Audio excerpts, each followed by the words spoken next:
Nii, aga ega midagi, aeg on ümber saanud ja nagu mainitud, tere tulemast kõigile siis AutoCAD-i kasutajapäevale, seekordsele siis veebiseminarile, kus räägime AutoCAD-i teemadel. Üllatus, üllatus, ei olegi teemaks seekord BIM ja 3D mudelid, mis on selles valdkonnas paratamatult kõige populaarsem teema. Aga kuna AutoCAD oli, on ja jääb, siis tuleb ka sellele nii-öelda infot edastada ja uusi asju välja mõelda. Ja sellega seoses siis meil ongi tulnud midagi uut, nüüdseks juba tegelikult paar kuud siis nii-öelda müügil olnud AutoCAD-i käsiraamat ja, ja seda me siis täna ühes osas vähemasti esitlemas oleme. Teiselt poolt me räägime ka laiemalt AutoCAD-i nagu funktsionaalsusest, tarkvara teemadest, CAD platvormist ja nii edasi. Minu nimi on Eeva Lomp, olen AutoCAD süsteemides tarkvara konsultant, projektijuht ja ka siis AutoCAD käsiraamatu autor ja seepärast seda siis ise ka tutvustamas oleme. Minuga on täna ühinenud Villu Lepik ja üheskoos Villuga me oleme siis seda webinari täna läbi viimas. Nii et kava on meil täna siis selline, et mina alustan, räägin sissejuhatuseks siis CAD platvormist ja üldse AutoCADist. Seejärel liigun edasi siis AutoCADi käsiraamatu tutvustamisega ja siis ma annan sõnajärje edasi Villule, kes räägib meile siis väga-väga põnevatest teemadest AutoCADi sellises praktilises võtmes, nutikate funktsioonides, kuidas liiguvad joonised CNC pinkidesse, kuidas neid ette valmistada, kuidas on tööplokkidega, millised on nagu sellised kasulikud nipid ja nutikad mõtted. Nii et Villu on väga pikaaegse AutoCADi kogemusega erinevates ettevõtetes seda tarkvara kasutanud ja praktilises vaates siis ka praeguses hetkes ka tudengitele edastamas oma teadmisi. Nii et ma usun, et meil tuleb selline huvitav 1,5 kuni siis tund 45 aeg. Ja me oleme siis sellised, et hetkel on kõigil mikrofonid mute'i peal, kui keegi soovib küsimusi ettekannete vahepeal küsida, siis ta võib kasutada seda Q&A platvormi või siis, kui seda ei leia üles, on siin ka chat. Võib lihtsalt trükkida oma küsimuse sinna sisse ja me saame siis nendele siis pärast ettekandeid vastata või siis lõpus, kus on kõik ettekanded meil nii-öelda läbitud. Me saame avada ka mikrofonid, et igaüks võib siis oma mikrofoni kasutada ja otse juba omal küsimusi küsida ja me saame seda laivis siis ka vastata. Nii et kuidas kellelegi sobivam vorm on, seda siis võib julgelt kasutada, et ei pea küsimusi pelgama. Selleks me siis siin oleme, et selliseid arutelusid avada. Ja just nii siis ongi. Ma arvan, et ma siin sissejuhatuseks rohkem seda veel ka, et meil seda webinari salvestatakse. Hiljem kõigile osalejatele ja kõigile registreerunutele siis saadetakse see link, veebi link siis järelvaatamiseks või siis kolleegidega jagamiseks. Nii et kui jääb midagi kahe silma vahele, siis saab hiljem üle vaadata. Aga nagu mainisin, siis alustan sellise AutoCADi sissejuhatusega slaidide näol ja pärast siis liigun juba edasi tarkvarasse. Nii et praegu siis meil on AutoCAD 2026 versioon. Ma usun, et meie seas on päris paljusid, kes alustasid projekteerimist mingi AutoCAD 2000 versiooniga, eks ole, nii et me oleme liikunud edasi. On samas kõik, ütleme, see baasplatvorm, mis siis AutoCAD on tegelikult ju 1982, see platvorm, TVG platvorm on loodud. See sama nagu baas on alati sama olnud, aga selle peale on siis ehitatud päris palju uuendusi ja uusi nagu siis viise, kuidas tarkvara saab kasutada. Et võiks öelda, et AutoCAD on siis vägagi tunnustatud projekteerimise insener-tarkvara valdkonna spetsialistide poolt ja tipptasemel joonestuseks see mõeldud on. Kui me räägime mudeldamisest, siis seda on võimalik ka AutoCADis teha nagu täisversioonid, näiteks AutoCAD Architecture või AutoCAD Civil 3D-ga, kus koostatakse ka mudeleid. Aga võib-olla siis ütleme ehitusprojekteerimise suhtes me räägime siin praegu joonistest ehk siis 2D plaanidest. Ja kui me räägime 2026 versioonist, siis aastate jooksul AutoCAD ja Autodeski ehk siis Autodesk kui tarkvara tootja eesmärk on alati olnud, et siis järgmine versioon võiks olla parem kui eelmine. Nii et siiamaani siis ka see uus versioon on kiirem kui eelmine, siin on tehtud erinevaid teste, kuidas mingid funktsioonid, kuidas tarkvara areneb või kuidas tarkvara avaneb ja kõik need sellised täiustused. Need ei ole küll sellised, et kui sa nüüd avad 2026 versiooni, siis sa enam ei tunne AutoCAD-i ära, sest need kõik asjad on uued ja ägedamad.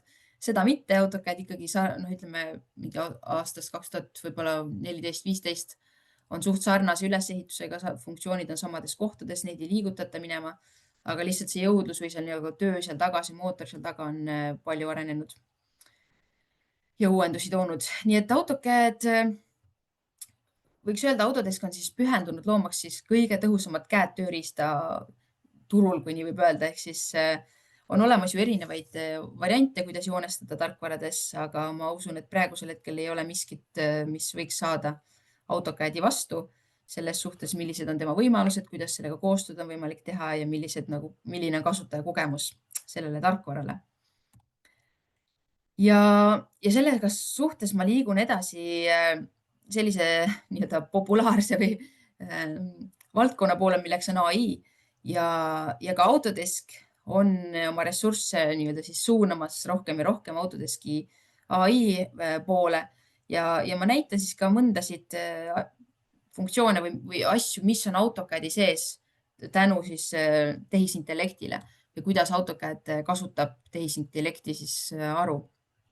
Et olgugi, et võib-olla kasutaja iseenesest seda ühel või teisel moel ei teagi, et see AI on seal taga, siis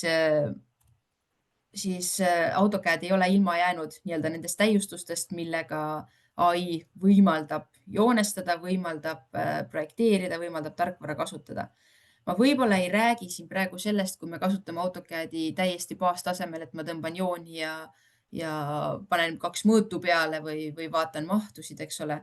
Et võib-olla sellises olukorras see AI teema ei ole veel nagu nii abiks, eks ole, et automaatselt mingisuguseid mõõte sulle siia peale ei pane ja automaatselt mingisugust imetrikki ühe klikiga ära ei tee, eks ole, et seda ikkagi inseneri ja seda spetsialisti ja tarkvara taha on tarvis. Aga on mõned funktsioonid, mis on siis lisandunud sellele tarkvarale 2020, tegelikult juba 2025 versioonist osad asjad ja mis on siis tänu sellele, et AI on selle nagu taustal töötamas. Ühed funktsioonid, mis on siis juurde tulnud, on siis Smart Block ehk siis tööblokkidega. Search and Convert võimaldab siis otsida joonisest sarnaseid elemente ja need muuta plokkideks automaatselt, nagu ta siin videos praegu jookseb. Ta leiab siis nagu öelda visuaali järgi joonisest sarnased elemendid ülesse ja annab neile siis võimaluse, et kas sa nüüd tahaksid need samad plokid uuesti muuta üheks nagu kogumikuks. Ta võimaldab siis otsida mahukamatest joonistest kiiremini, kas siis teksti, elemente, olemasolevaid blokke ja neid genereerida siis ümber plokkideks. Nii et selline search and convert on siis smart blokkide juures täiustuseks tulnud.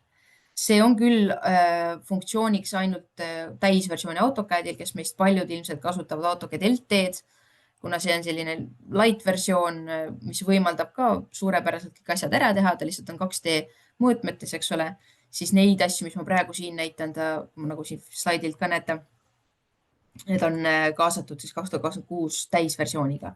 Ja sarnane funktsioon on siis detect ja convert, mis on samamoodi siis nii-öelda tehisharu mootoril töötav funktsioon ja samamoodi analüüsib siis seda joonist, vaatab, mis seda elemendid ja lihtsalt võimaldab siis tõhusamaks muuta disaini ja nii-öelda töövõtteid. Siis liigun edasi sellest tehisharu teemast, et kuidas on võimalik AutoCAD-i tarkvaras siis teha koostööd meeskonnapõhiselt. Ja sellega seoses on AutoCAD laiendanud oma võimekust esiteks veebiplatvormile ehk siis DVG-põhine koostöö veebis, mitte nüüd enam sul ei ole vaja PC-d selleks, et sul oleks tarkvara installitud ja kõik muu, vaid päris paljud asjad saab teha ära juba veebis. Ja teine või siis kolmas variant on, et AutoCAD-i mobiiliäpp. No, see mobiiliäpp on tegelikult olnud juba väga palju aega kasutuses, aga neid joonisid ja kõike seda on võimalik siis otse mobiilist vaadata, neid märkuseid sinna peale lisada. Ja AutoCAD-i veebiäpp siis võimaldab ka mõningaid funktsioone kasutada, nii et ma mõtlesin, ma korra võtan ka selle lahti. Selline ta välja näeb, ehk siis AutoCAD veebiäpp. Kui kellelgi on AutoCAD-i tarkvara litsents, siis tal tekib automaatselt ka siia siis cloud'i mingisugune maht, et oma faile siin hoiustada. Ja need kaks asja siis nii siis AutoCAD-i see, ütleme, tarkvara kui siis see veebiäpp on omavahel ka seotud, et pärast, kui ma liigun tarkvara sisse, siis te näete, et needsamad failid, mis mul praegu siin on nähtavad ka tarkvara sees. Nii et praegu ma võtan siis ühe faili lahti, mida ma olen siis juba laadinud ise siia veebi, eks ole, et see nüüd automaatselt suvaliselt siia ei teki. Ma olen siia lihtsalt ise selle siia laadinud tarkvarast otse ja nüüd ma saan lihtsalt näidata, kuidas ta mul siin asju kuvab. Ta natuke tõkkab, aga see lihtsalt on nagu Zoomi siis eripära, et ta võtab natuke jõudlust maha. Kõik navigeerimine on täpselt sama, ma saan siit samamoodi info kätte, millised on kihid mul siin joonises. Ma saan välja ja sisse lülitada. Zoomi natuke välja. Kihte. Ma saan neid elementide omadusi teada. Mis kihil on, mis joonetüübid ja kõik see muu asi, mis on mõõdud. Ma saan joonestada siia ise. Ma lihtsalt lükkan selle joonise korraks siia kõrvale. Siin üleval näete, on siis draw paneel, annotate paneel, nii et ma saan siia tõmmata lihtsamaid ristkülikuid, jooni, hatch'i panna juurde ja samas ka mõõta ja lisada selliseid märkuseid. Et võib-olla siin veebis ma nüüd ei hakka joonestama, kui sellist asja tegema, eks ole, et see nüüd nii mugav kah ja lõpuks ei ole, et seda ma teeksin ikkagi tarkvaras. Aga kui ma teen kellegi teisega koostööd, kellelgi ei ole vaja litsentsi, ta tahab lihtsalt mingisuguse märkuse mulle siia peale panna, eks ole. Siin on mingisugune olukord, siis selle ta saab siia lihtsasti joonestada nii-öelda ja anda sellele ka mingisuguse värvi juurde, on ju. Ei läinud.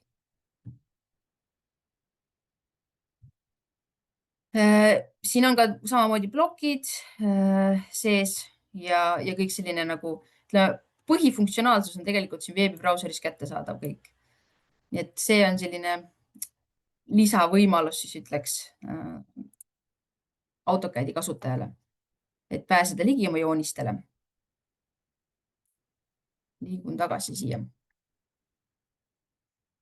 Seesama slaid, ehk siis saab vaadata, märgistada, mis tahes siis arvutibrauseris. Selles mõttes ei ole ka vahet, tihtipeale paljud kasutavad, eks ole, Maci ja võib-olla mõnikord satuvad AutoCAD for Maciga nagu hätta, siis veebibrauseris ta nagu töötab samamoodi ilma tarkvara installimata. Lihtsalt siis on web.autocad.com ja saab kasutada. Ja mobiilis, seda mainisin juba ka.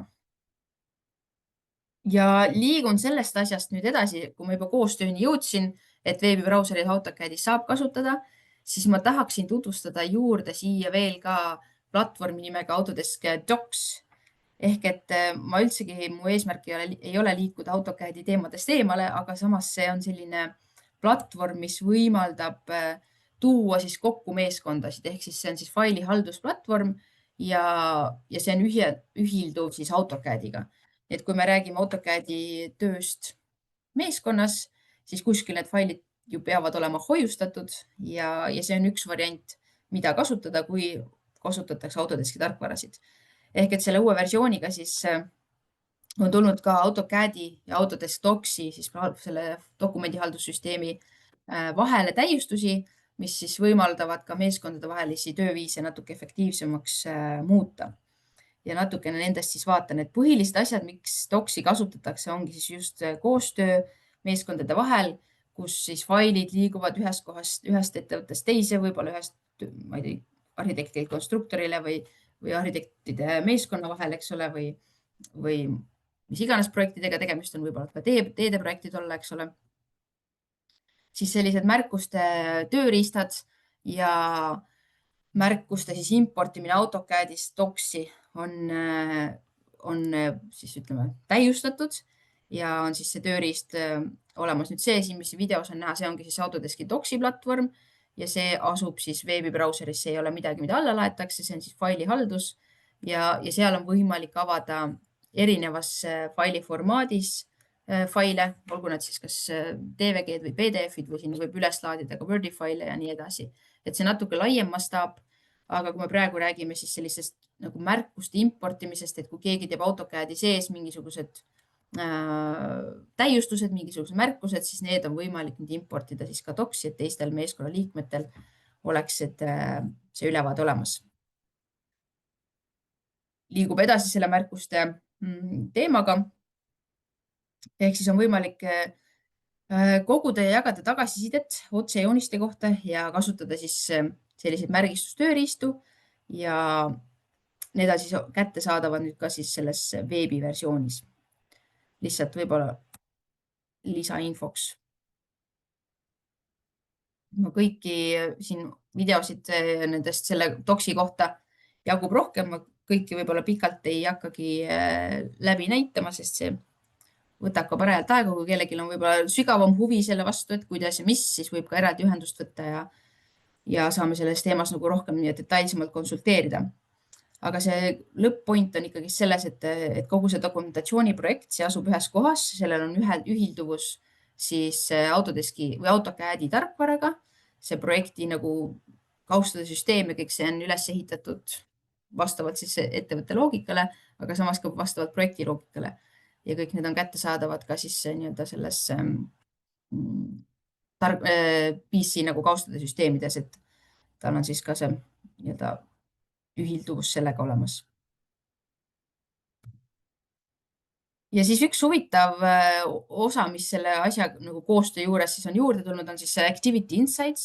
Tegelikult see funktsioon kui selline on juba mõned versioonid olnud, et see ei ole nüüd 2026 viimatine täiustus, aga see on selline siis, et annab sulle ülevaate, mis on siis muutunud selles failis, kui selle koostööd tehtud, et ta annab siis selle info, et okei, mingisugused referentsfaile on lisatud, mingisugused plokid on lisatud sisse, et ta annab sellise kokkuvõtva dialoogi boksi siis mingisugust perioodi kohta, mis aja jooksul siis erinevad kasutajad on teinud ja vastavalt käsklustele on seda võimalik siis nii-öelda vaadata ja lihtsalt selline, ma ei tea, huvitav variant, ütleks nii.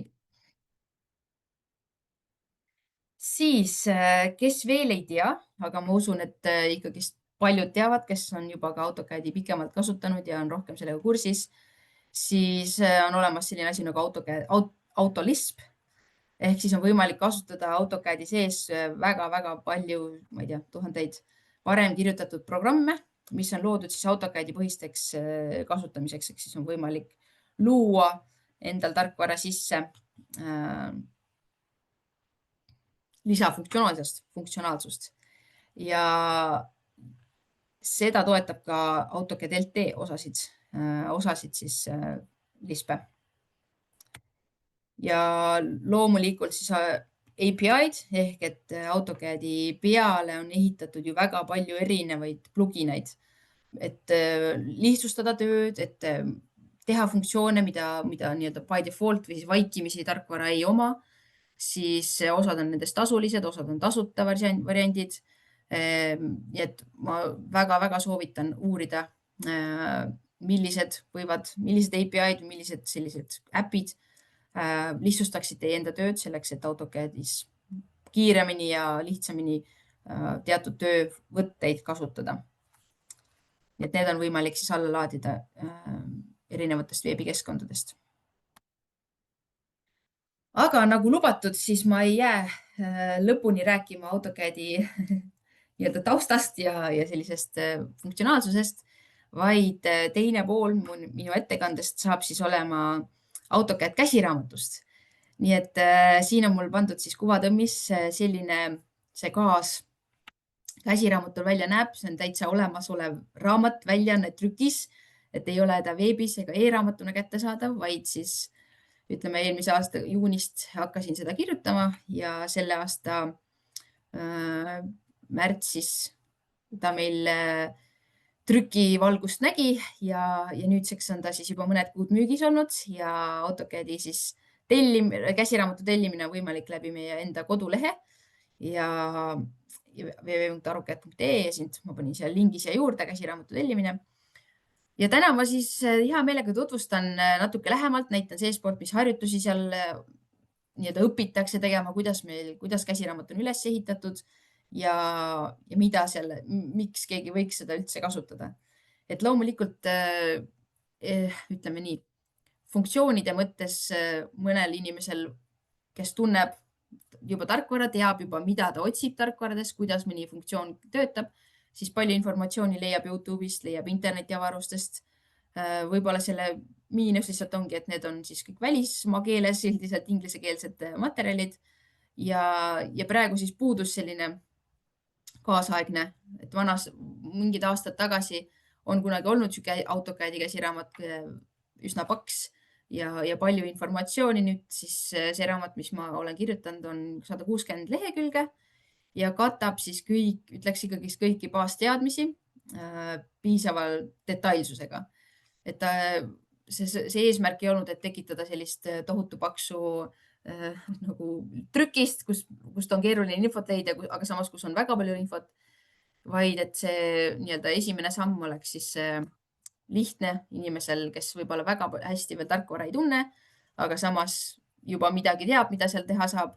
Et on võimalik siis seda käsiraamatu abil õppida tarkvara kasutama täiesti nullist või siis kasutada seda ka selliselt, et näiteks mingeid asju juba on õpitud, aga teatud funktsioonid näiteks võib-olla plokkide kohta on nagu puudulikud, et siis see plokkide osa on tegelikult, ma leian, et piisavalt detailsusega, et see ei räägi ainult lihtplokkide tegemisest, vaid ka dünaamiliste plokkide koostamisest.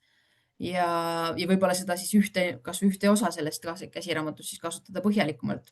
Samas ma usun, et teatud nagu nippe ja trikke võib-olla, mis igapäevases töös ei kasuta või ei tea, leiab siit käsiraamatust nagu juurde ka. Nii et selline asi on ilmunud ja ma võtan lahti AutoCAD-i tarkvara või tegelikult ma kõigepealt vist võtan korraks lahti sellesama tarkvara või selle käsiraamatu siis PDF-faili ja teen väikse nii-öelda ülevaate siis sellest sisukorrast võib-olla, mida siin sees on. Nii et retsensentina täna olid siin käsiraamatul siis lisaks veel ka Villu Lepik ja Ants Soon. Nii et nemadki on selle läbi vaadanud, andnud soovitusi, nõuandeid, mida täiendada, mida täpsustada ja neid siis arvesse on ka võetud.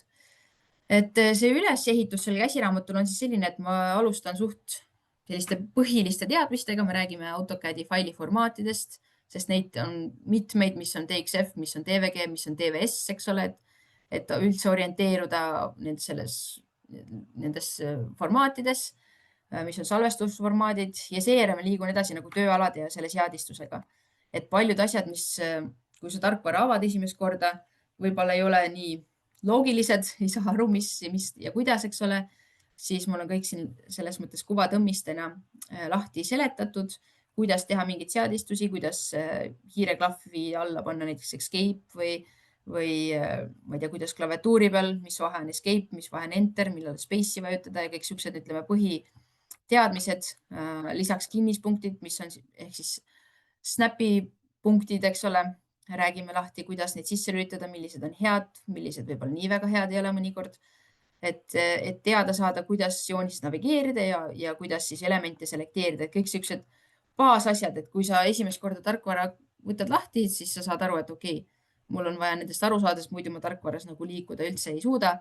Samas, kui sa juba tead ühte-teist, siis see peatükk on võimalik lihtsalt vahele jätta, on ju. Ja siis edasi mul on tarkvara või see käsiraamat üles ehitatud niiviisi, et on funktsioonid ja siis on erinevad harjutused funktsiooni jaoks, et ma nii väga palju võib-olla ei kirjelda sellist teoreetilist asja, et kuidas või üks või teine või miks üks või teine, vaid siis rohkem on näiteks, et jooneringi joonestamine, eks ole, et siis selle põhjal ongi kohe harjutused teatav, et saada teada esiteks muidugi, et millal vajutad enterit, kus võtta funktsiooni nii, aga siis teiseks, et proovida lihtsalt ükshaaval läbi, et meil on kõik funktsioonid, ma võin siit natuke allapoole korra rullida. Kõik funktsioonid on nii-öelda step by step ära kirjeldatud.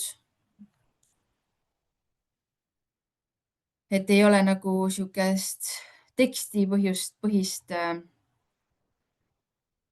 vaatan, mis leheküljes oli, aga üks ta ühel hetkel ikka tuleb. Okei, joonestamine.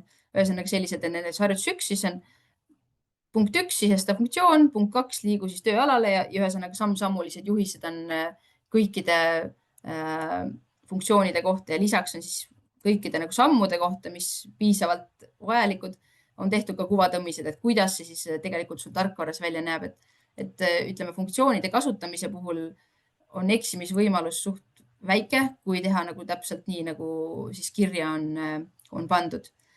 Ja siit, kui ma liigun edasi, on siis erinevad joonestusfunktsioonid lahti räägitud, siis redigeerimisfunktsioonid, kuidas elemente liigutada, kuidas suurust muuta, kuidas scale funktsiooniga töötada. Siis selline loomulikult elementide kihid ehk siis layers paneel, mis on ülioluline AutoCADis, et kõik asjad ei ole nullkihi peal ja kõik terve joonis ei ole üks suur tervik, eks ole, vaid seal on erinevad segmendid, seal on erinevad osad, kuidas elemente on võimalik siis lahterdada. Siis plokkelemendid, nagu mainisin juba, nendest me räägime üsna detailselt ja on teatud sellised lisateemad mul siis siia juurde lisatud, näiteks võib-olla, mis ei ole alati igale ühele vajalikud, aga siuksed nutikad asjad, näiteks oma joonestiili koostamine või oma viirutusstiili koostamine või sellised nii-öelda custom made funktsioonid natukene. Ja loomulikult ei saa üle ega ümber mõõtudest, tekstidest, viidetest, tabelitest, nii et sellele on pühendatud siin ka omajagu lehekülgi, lahti seletatud kõik erinevad teemad, kuidas mõõte seadistada, kuidas tekste seadistada, mis on suurused, kuidas tabeleid koostada. Siin ei ole, selles käsiraamatus ei ole kasutatud, ei ole tutvustatud data extraction'it. Et ühel hetkel ma lihtsalt tundsin, et peab nüüd sellele nagu piiri tõmbama, sest et oleks tahtnud veel nii palju juurde kirjutada, aga siis ma tean, et Villul on sellest võib-olla täna mõned sõnad tutvustamiseks, et see kindlasti on üks väga super hea funktsioon. Nii et siin praegu, kui mul siin pealkiri on tabeli lisamine, et siis see on see, ütleme, lihtsamat sorti tabel tarkvaras. Siis referentsifailide sissetoomisest räägime, kuidas PDF-id tulevad, kuidas need Xrefid tulevad sisse, kuidas pilte tuua sisse ja nii edasi ja kuidas joonist vormistada, kuidas koostada kirjanurka, kuidas koostada dünaamilist kirjanurka koos atribuutidega ja kuidas siis seda ka välja printida.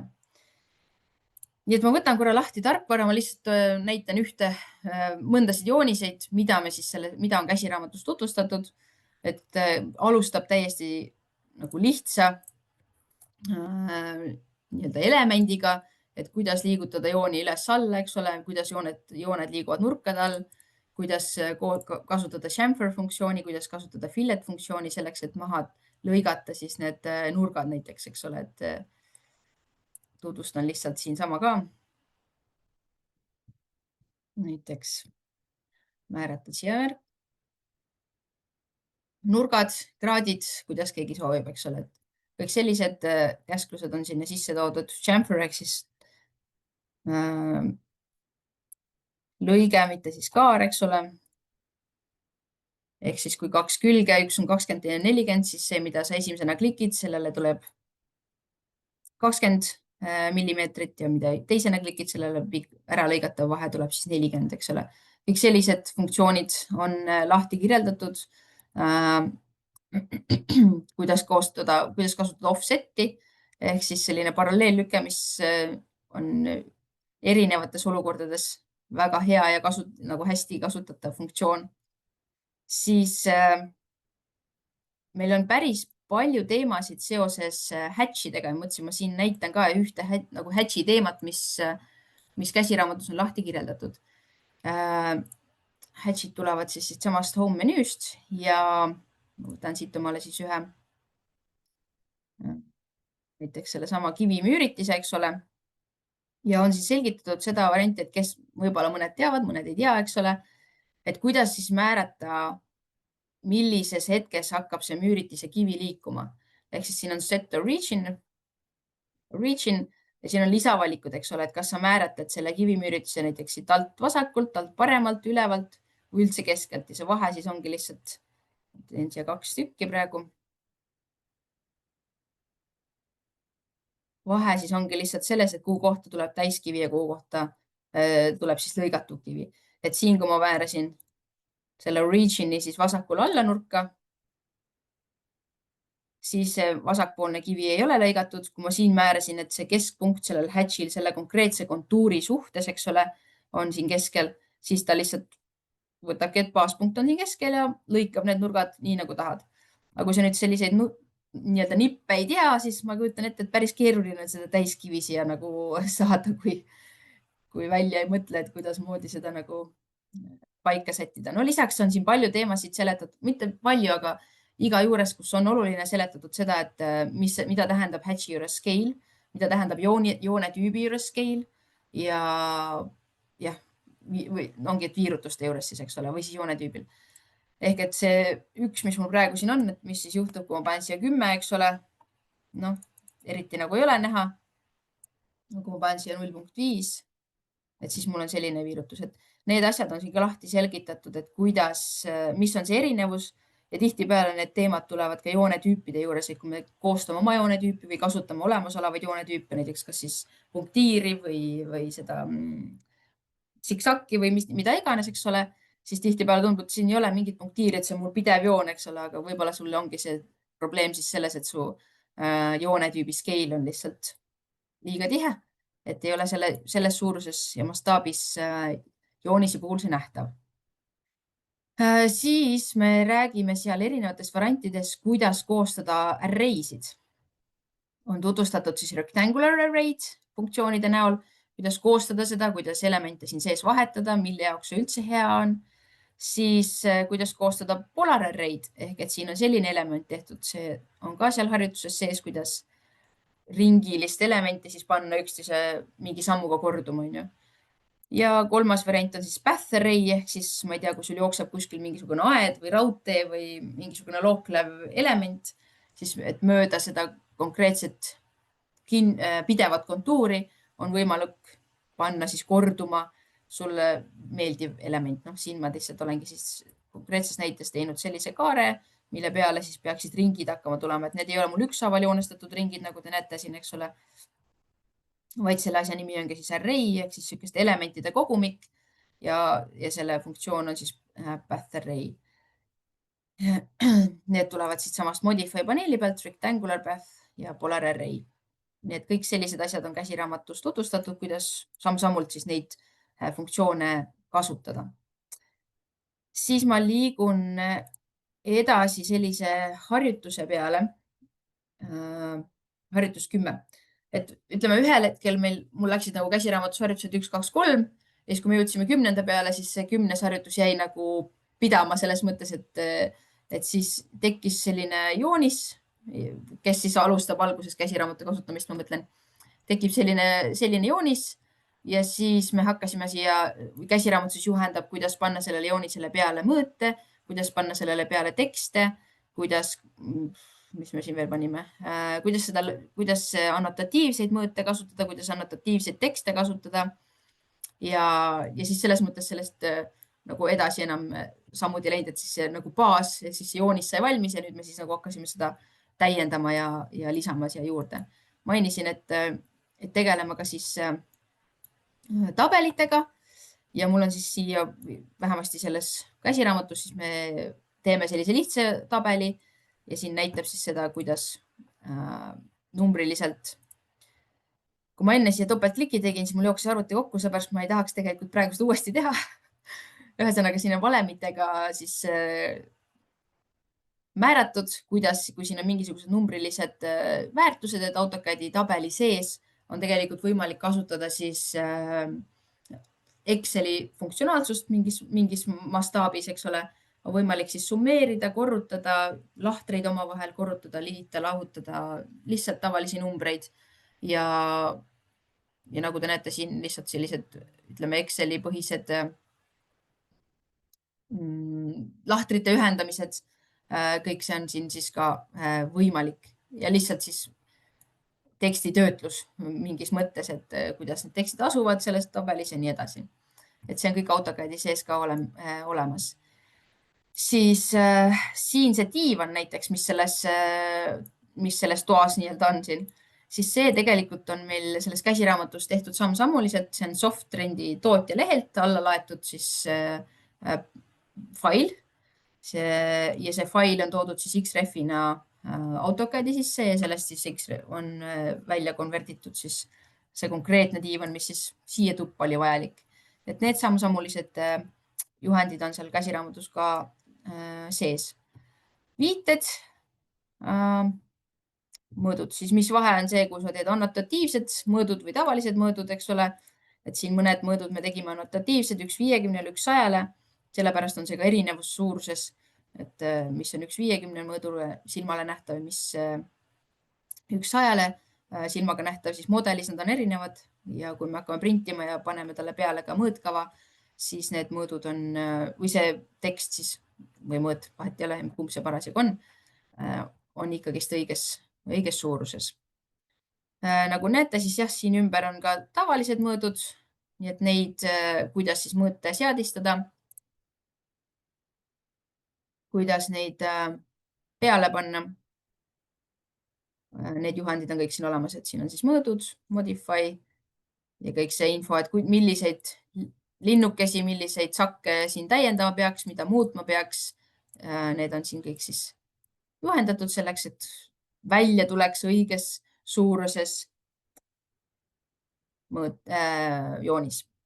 Siis meil nagu viimases peatükis on vormistamine ja on ka siis printimine. Siis kui me liigume modelisse, siis modelis on võimalik ka printida. See on, juhend on ka seal olemas, et ei pea vormistama alati selle jaoks, et printida. On olemas ka siis modelis selline lihtne viis, kuidas printimiseni jõuda, eks ole, et võib-olla see kõige olulisem iga kord ei ole, et see raamjoon ja see kirjanurk alati olemas oleks. Aga see, kuidas näiteks sellist kirjanurka, kus on atribuudid lisatud, need on lihtsalt välja mõeldud kirjanurga sisu, et demonstreerida. Aga kõik see info, kuidas neid väljasid ja lahtreid siia panna, need on siis selles käsiraamatus täpsustatud. Siis kuidas vormistada joonist nii-öelda viewport'i sees. Tegelikult ma lähen siia kõrval layout'ile. Ehk et tihtipeale me ei pruugi tahta lihtsalt ühte joonist A4 peale välja või A3 peale välja printida, vaid ma tahaksin sellest samast joonisest välja printida erinevad segmendid, et mul on olemas küll plaan, aga ma sooviksin, et siin plaanil on näiteks välja lülitatud teatud kihid ja parempoolse plaanil on need sisse jäetud. Siis kui ma teen viewport'i sees, vasakpoolses viewport'i sees parem kliki, võtan lahti siin layer. Siis proovin ta korraks nähtavale nüüd nihutada. On olemas selline lahter nagu VP Freeze ja siin me saame siis, räägibki siin lähemalt, et kui ma näiteks siin vasakpoolses viewport'is panen VP Freeze'iga sisustuse kihi kinni, panen ta korraks siia tagasi, siis see tuleb ilmne, et vasakult korraks oli näha, eks ole. Siis see ei liiguta ära seda sisustuse kihil olevat lauda siit parempoolsest joonisest. Ma liigutan korra siia poole, kui ma teen nüüd parempoolses viewport'is, lähen sisse, võtan uuesti kihid lahti, siis ma vaatan, et see VP Freeze sisustuse juures siin ei ole seda, eks ole. Et need on kaks erinevat asja, kas ma siis külmutan kihi siin Freeze'iga või lülitan ta välja. Kui ma seda teen, siis ta liigutab igalt poolt selle välja. Aga kui ma teen VP Freeze'iga, siis ta lihtsalt ei elimineeri seda igalt poolt, vaid ainult konkreetsest viewport'ist. Et selline nipp näiteks on seal lahti kirjeldatud. Ja siis oligi jah, lõpuks võibki võtta seda vist kokku sellega, et kui kõik need asjad on vormistatud, kõik need asjad on kokku saadud siia joonisele, et siis kuidas me selle plotiga siit edasi lähen, et seda välja printida. Et need seadistused siis samamoodi. Samas seal ei ole võib-olla kirjeldatud väga detailselt, kuidas kasutada, mitte väga detailselt, seal ei ole kirjeldatud, kuidas kasutada erinevaid PDF printereid.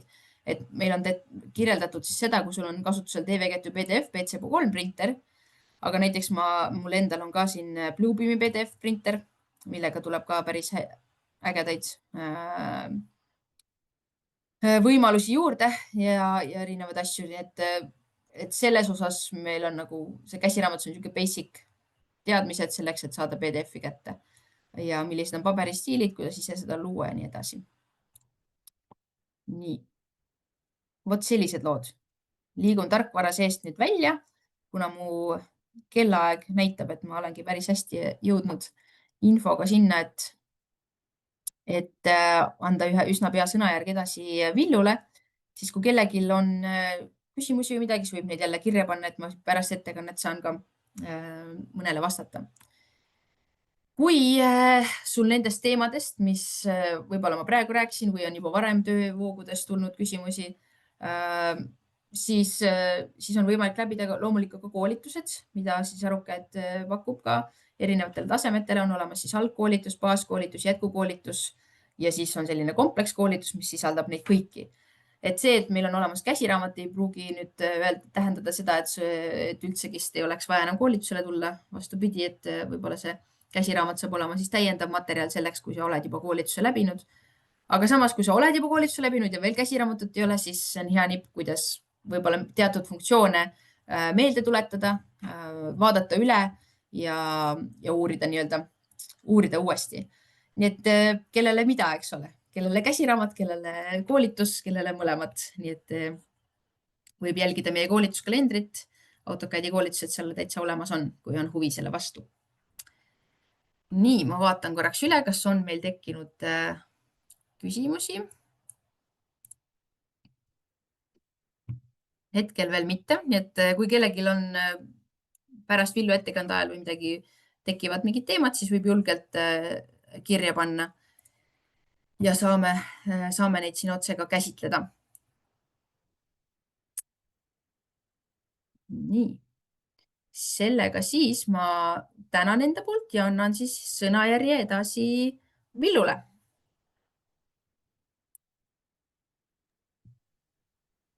Nii, tere. Ekraani jagada. Ekraani jagada.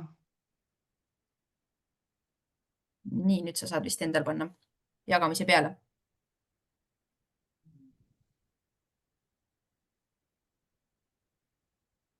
Nii, vist on nähtaval. Nüüd tuli nähtavale, jah. Jah, ehk siis räägime praktilistest asjadest, et üks soov või mõte oli see, et kuidas siis tänapäeval mööblit tehakse näiteks, et ei ole ainult ehitusega, aga mööbli poole, et siin küsisin just tuttava mööbliprojekteerija käest mõningaid selliseid asju, mis ta teinud on. Et siis ta saatis mulle ühe sellise paari sellise letid ja lauad, kus on sellised kõverikud asjad, mida siis tegelikult on välja lõigatud CNC pingiga. Et siin on veel mõningaid selliseid pilte, et on selline omajagu nurgeline, palju kõveraid jooni. Selline ta välja näeb ja kuna on olemasolev hoone, siis tegelikult need seinad on ka veel siin kõverad. Et siin täisnurgal neid asju väga palju ei ole. Ja millised need tööpinnad ja tasapinnad siis välja näevad, et siin on siis selline paarilett, et siin on näha ka, et tegelikult jooned ei ole üldse vertikaalsed, et jooned arvestavad siis seda seinte viltustolekut. Et siin on natukene aeglane on see tänu Zoomile. Siis on erinevad tööpinnad ja kõik need elemendid on siis tegelikult niimoodi 2D-s välja joonistatud. See on siis nüüd see töötasapind ka oma kõveruste ja jõnksudega. Ehk siis mööblikonstruktor siis joonistab sellised elemendid välja, mis tal vaja on. Need siis lähevad siis CNC pinki ja siis CNC pingi operaator siis paneb siis optimeerib need kehad siis või kujundid sinna siis selle mööbli tahvli peale ära ja siis CNC pingiga saab siis need saab siis need kujundid niimoodi välja lõigata ja siis on võimalik siis selline mööbel kokku panna. Siis järgmine näide on, tehakse ka pehmet mööblit, et tihtilugu inimesed näevad pehme mööbli peal ainult seda kangast, aga tegelikkuses seal pehme mööbli sees on ka karkass. See on selline vineerist karkass, näitan mõned pildid veel siin, et siis siia peale hakatakse sellist poroloni panema ja on siin veel poroloni peale pandud. Ja jutu mõte on see, et kõik need kõverikud on siis samamoodi CNC pingiga välja lõigatud.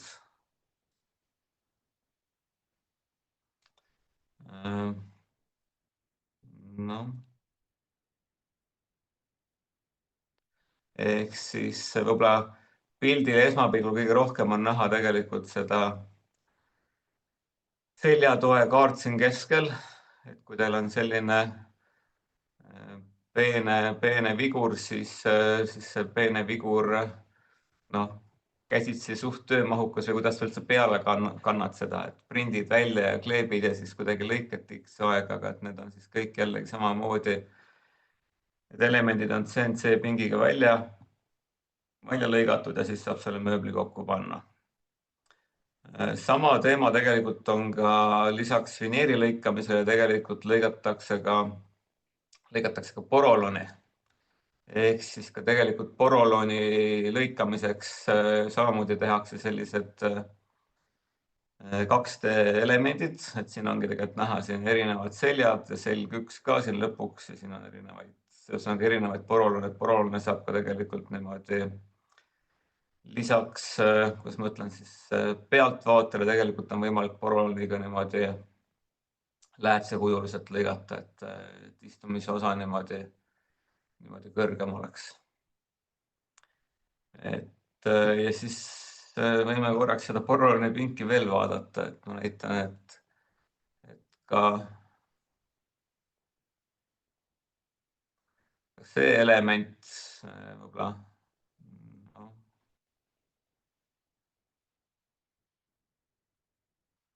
pean natuke rahulikumalt tegema, see Zoom võtab selle tempo maha, aga et kas see element siis on siin pildi peal tegelikult, see on siis seesama element, mis siit paistab. Siin on külje peal elemendid ja siis on siin seda poroloni peale panemist ka näha, et on selg 2 ja tegelikult see on siis peamine porolon. Et neid siis limmitakse sinna peale, läheb katteria peale ja siis tavainimene tegelikult, kui ta seda mööblit just ära ei purusta, siis ta tegelikult seda inseneritööd ja seda töötlust seal sees väga hästi ei näegi. Need sinised tükid on papist lõigatud, mul on tunne, et neid on siin nagu mitte, pappi nagu ei ole pärit CNC-ga, et see papp on ikkagi siin näha, siin on käsitsi nüsitud, et siis see papp ei ole ka kõige korrektsemalt saanud, aga tõenäoliselt saaks neid asju ka masinaga lõigata, et antud pildi peal pigem tehaksegi sellist prototüüpi, et tellijal on soov ja siis püütakse sellist kumera seljatoega sellist tugitool tuli sellest välja siis võluda. Nii, see oli siis selline,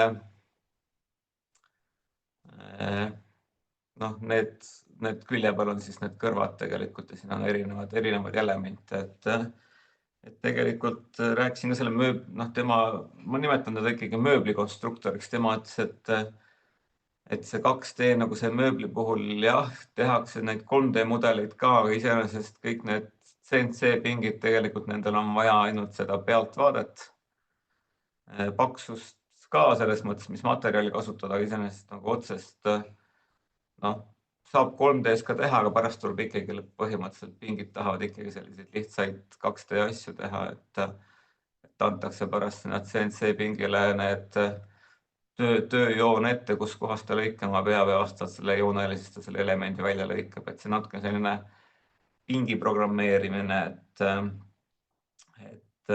pingi programmeerimisega mina iga päev ei tegele, aga selles mõttes seda on ka võimalik õppida ja selles mõttes, kuidas need pingid neid asju välja hakkavad lõikama. Jah, et lisaks puidule ka tegelikult porolon. Et saab ka poroloni, et keegi seal noaga nüsima ei hakka, siis tegelikult saab porolonist ka selliseid erinevaid kujundeid välja lõigata erineva paksusega. Nii, siis ma asun järgmise ploki juurde. Järgmine plokk on selline dünaamilised plokid ja kolmas plokk on data extraction. Ja dünaamiliste plokkide juures on mul siin erinevaid asju natukene teile näitamiseks.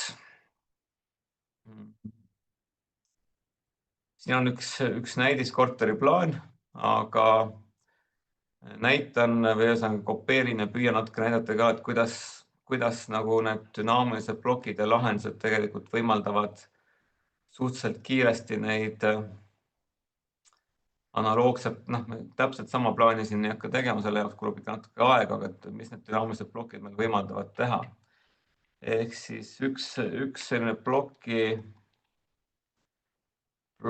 võimalus on see, et võib-olla ma isegi modifitseerin siin samas. Ehk siis kui teil on selline kihtidega sein olemas, siis tegelikult ka seda kihtidega seina on võimalik teha dünaamiliseks plokiks, et me saame seda asja pikemaks, lühemaks venitada, et kui teil on selliseid neljakandilisi, meil selline erinevaid majatootjaid, kes siis teevad erinevaid majasid, et tegelikult kui neil seinakihid on paigal, siis tegelikult on võimalik lihtsa vaevaga juba tegelikult neid seinasid siin liigutada. Siis on meil samamoodi, et kuidas need aknaaugud tulevad, et akendega tegelikult on samamoodi, et aknad saate liigutada siia peale.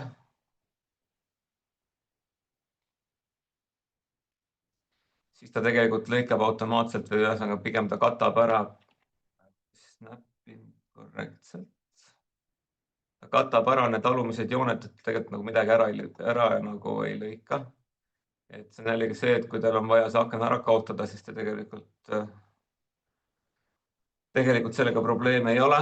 Siis on tegelikult sõltuvalt seina paksusest tegelikult saab seda akent ise liigutada. Kui me tahame akent natukene sissepoole tuua, siis me saame siin seda põhimõtteliselt välisosa ära katta ja kui vaja tegelikult siin saaks juba jooni nähtavale tuua, et vajadusel ka aknarauda kuvada. Lisaks sellele akna paigutusele tegelikult on võimalik ka seda akna mõõtu muuta. Ehk siis jällegi selline dünaamiline plokk, mis siis võimaldab akent teha kas laiemaks, kitsamaks, nii nagu vaja on.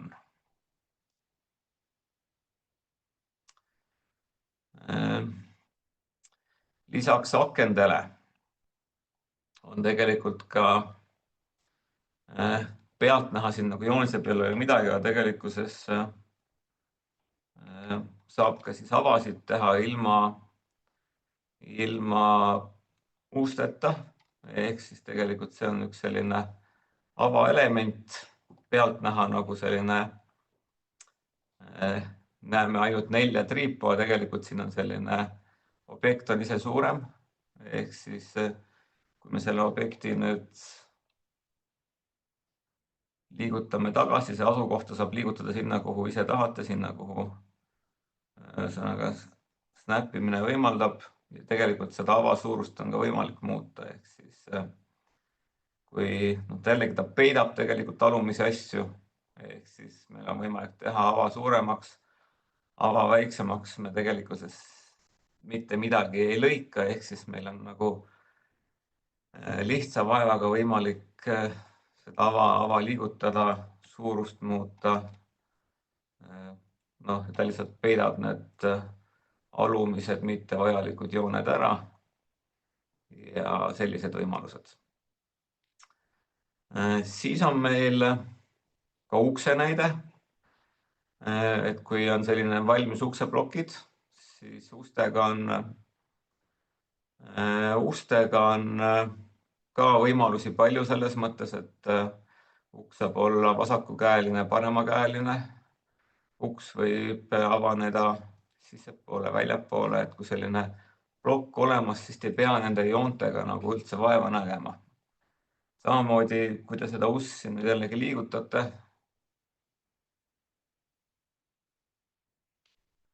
siis see uks samamoodi jällegi varjab ära, et võime siia ühe ukse võib-olla siia välisseina ka tuua. Siia saaks tegelikult veel erinevaid modifikatsioone peale panna, kas või näiteks rotate funktsiooni, et võib-olla korraks vaatame mingi hetk. Püüame seda ühte dünaamilist plokki teha ka, et teil tekiks mingi ettekujutus, et kui te nüüd selle ukse, nüüd ongi see, et kuhu me selle ukse paneme, et mis ta saab hinda. Et kas ta jääb natuke sissepoole, natukene väljapoole. Siin paraku on see, et seda ukse laius muutub koos lengiga. Ehk siis, kui me nüüd siit teeme, siis siin on võimalik kinni võtta ja siis ta kogu see lava katab ära. Praegu jäi see välimine joon katkene nähtavaks, et kõige korrektsemalt paika ei saanud, aga niimoodi saab siis ja ukse laiuse jaoks on ka siis, et siin on sellised mitte suvalist laiust, aga tegelikult siin on 700, siin saab seda mõõtu saab tegelikult ise korrigeerida, et kui lai ja kas teil on meetrist ust vaja või teil on 700 ust vaja. 600 ust, et vastavalt sellele on võimalik seda ukse laiusega optimeerida ja modifitseerida. Nii, siis on veel siin üks kapi näide, et kui teil on üks riidekapp, siis tegelikult riidekapp saab olla tegelikult samamoodi modifitseeritav, et te saate seda riidekappi teha pikemaks, kas siis riiulite osa või teil on vaja näiteks siis riideid rohkem riputada, siis on võimalik teid siin seda osa venitada, et ka selliseid mööbleid on võimalik erinevalt siin modifitseerida, et nii nagu vaja on. Ja kõik need elemendid tegelikult siin isegi see WC-pott on oma sellise kastiga selline, et mida on võimalik siis venitada laiemaks, kitsamaks, nii nagu vaja on. Siis ma tulen sellise jutu juurde nagu tool palette. Mul on siin juba vaikimisi lahti, ehk siis kui me siin command realt räägime, siis lühikäskond tõh-põh, tuleb see tool palette lahti. Ja siis on mul siin mõningad sellised arhitektuursed elemendid ka ära toodud. Mis selle tool palette'i selline suur mõte on see, et see on teie selline tööriistakohver, võib ise öelda, või ongi tool palette või selles mõttes, et mida teil vaja on, seda te saate sinna tool palette'isse panna. Sõltumata failist, kus failis te olete, see tool palette on alati kasutatav. Kuidas asju tool palette'isse panna, selles mõttes on lihtne, et teete lihtsalt siit clipboard copy. Tulete siia tool palette'i peale, siin tool palette'i peale saab ka sakke juurde teha, et siin saab, teete new palette näiteks, teete siia siis vannituba. Ja siis, kui te siia panete nüüd base, teil tegelikult tekib see, seal plokil ei ole kõige ilusam nimi, aga iseenesest, kui nüüd plokile tegelikult saab ka rename teha, seda ka proovida teha, et kuidas see käib.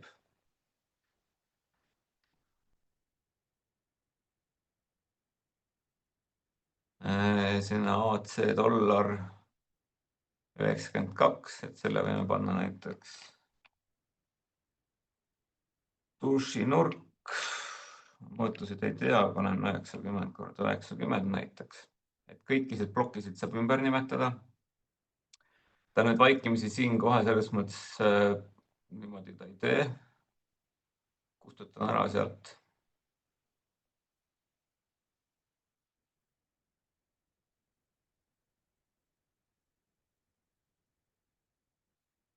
Ma panen korraks salvestamine ka, räägin ühe olulise asja veel tool paleti puhul ära, et kui te tool paleti teete, siis tegemist on iseenesest raamatukoguga. Ja mis see autoga, et ma kohe näitan ka meelde jätab, on siis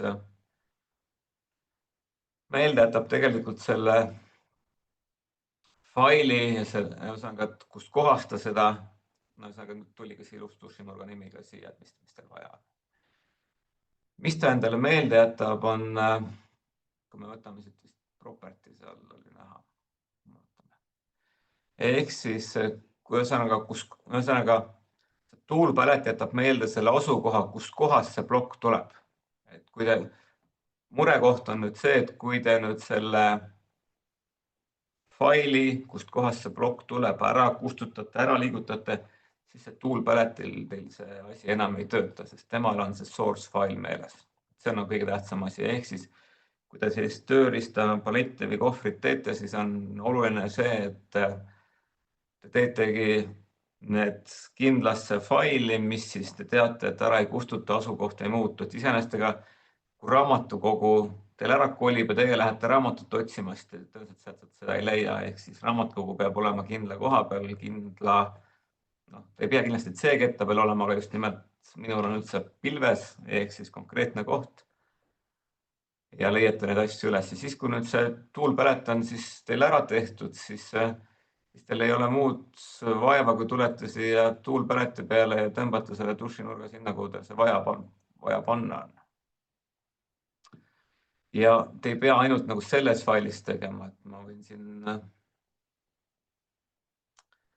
kõrgusmärgi jaoks on omaette fail, aga lihtsalt ma lähen siia teise faili ka korraks ja näitan, et ma võin seda dušinurka ka siia faili võtta, et teil ei pea meeles olema, et mis failis mul see nüüd asi on, kus ma seda leian. Ehk siis, kui see toolpalet on tehtud, siin on veel neid arhitektuurseid näiteid, et kui teil on tooli vaja, siis te saate tooli siia tõmmata, kui teil on ust vaja, saate ukse siia tõmmata.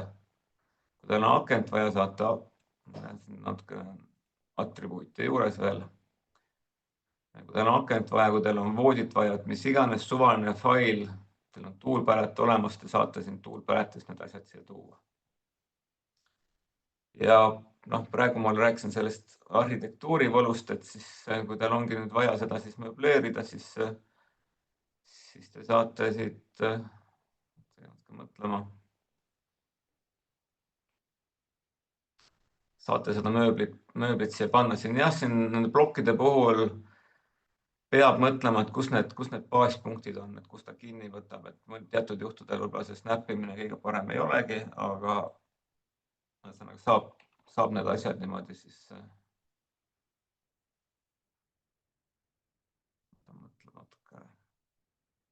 saate toole, aknaid, uksi, et kui akent on vaja, no antud juhul ta ei pööra seda akent, aga aknale ka selline rotate funktsioon panna, siis on võimalik akent pöörama ka panna. Aga see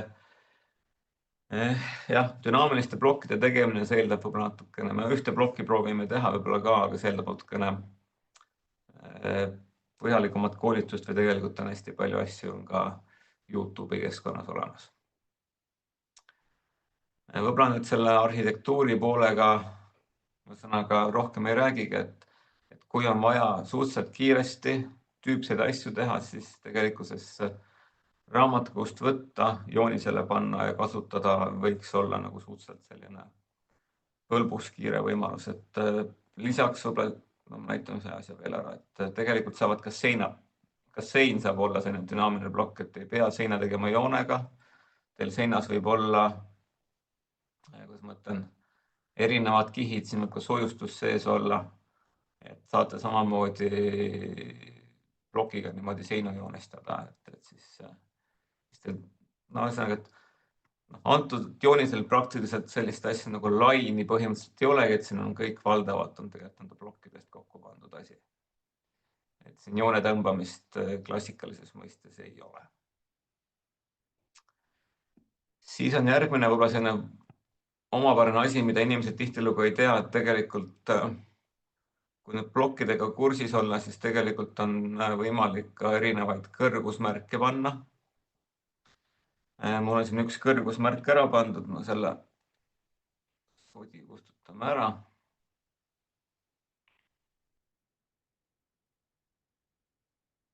Seda kõrgusmärki ma võin siis, tegemist on jällegi selles mõttes, tegemist on plokiga.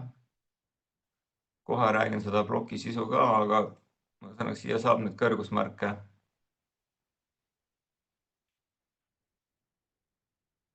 panna nii palju, kui kulub.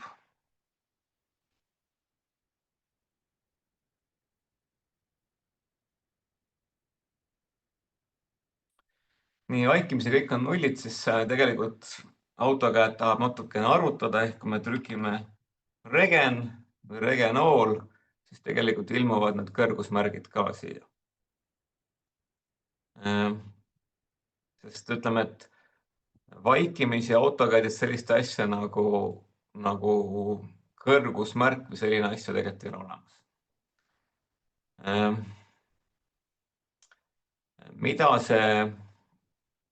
Mida see kõrgusmärk meil tegelikult näitab? Ta näitab meil tegelikult koordinaate. Ehk siis, kui ma nüüd hirega siia tulen, siis punktist päris täpselt kinni saan.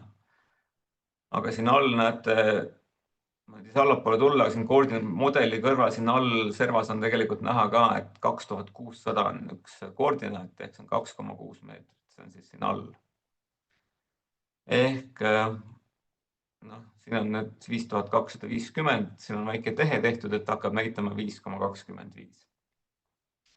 Ta näitab koordinaate, et tegelikult koordinaate me saame siin annoteid menüüs ka panna.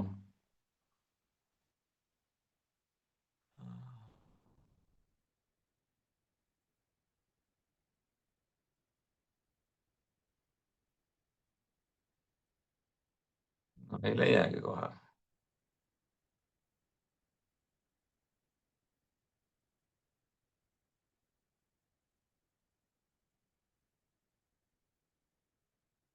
Ma ei taha.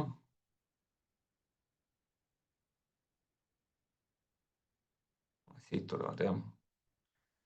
Ehk siis koordinaatid kaudselt, kui ma siia nüüd selle koordinaadi panen, ma ei tea, kui suur ta tuleb, aga ta tegelikult tuleb samamoodi see 2000, see on teine stiil, aga tegelikult tuleb see 2600. Ehk siis, mis selle kõrgusmärkide puhul oluline on see, et see hoone peab olema koordinaatide mõistes õige koha peal. Ehk siis, kui ma nüüd seda hoonet näiteks liigutan allapoole,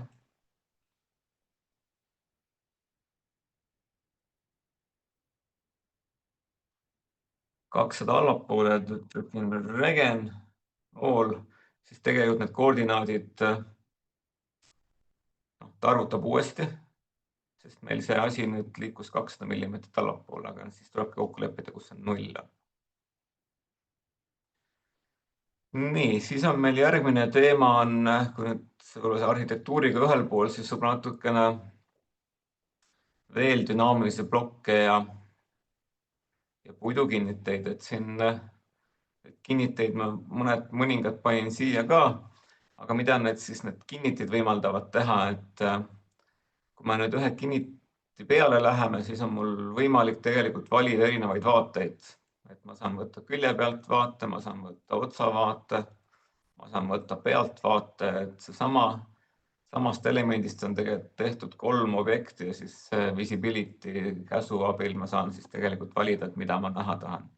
Samamoodi on erinevate nurkadega, et kui teil on siin tahate nurka ühtepidi näha, nurka teistpidi näha, nurka kolmandat pidi näha, et siis on asjad nähtaval. Kruvidega tegelikult analoogne asi, ehk siis kui teil on mingid konkreetsed kruvid teada, siis tegelikult kruvi puhul on ka võimalik valida, et kui pikka kruvi tahate, et kas on 5x70, 5x100, 5x40, et puhas selline visibility tööriist, et kui on erinevaid kruve vaja, siin on teised kruvid tegelikult näitavad analoogseid asju. Ja siis on tegelikult siin üks auklint ja siin auklindi puhul tegelikult on ka, et on dünaamiline, ehk siis seda auklinti saab vajaduse venitada pikemaks. Ta saab ka tegelikult pöörama panna.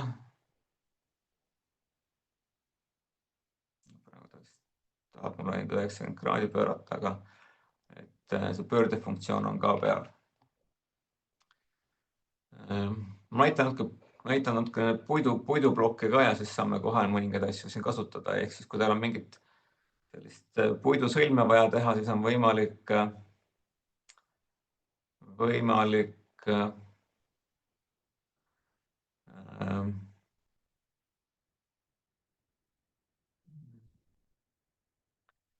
erinevaid asju teha. Vaatan korraks, et siin chatis küsitakse asja, ma loodan, et Sellega on hästi, ma ise vastasin, võime pärast need võtta. Okei, väga hea. Siis on veel, ühesõnaga, et kui teil on ka mingeid puitelemente, siis tegelikult need puitelemendid siin antud juhul on ka tegelikult toodud, need on sellised dünaamilised plokid. Räägime siin lõpupoole, räägime data extractionist ka, aga näiteks kui me siin ühesõnaga saame, see on siis külje pealt vaade, ma võtan siin võib-olla kõrgema puitprussi ka, et ta näitab meil tegelikult puitprussi mõõtu 45/195. See viimane mõõt tegelikult on siis pikkus, ehk see pikkus siin automaatselt läheb suuremaks. Ja kui meil on nüüd vaja nüüd siia ühte talakinga näiteks panna, siis me võtame siit talakinga ja tõstame ta siia paika selles mõttes, et snap on siin ka tegelikult täitsa olemas. Saab see talakinga siia puuprussi peale panna.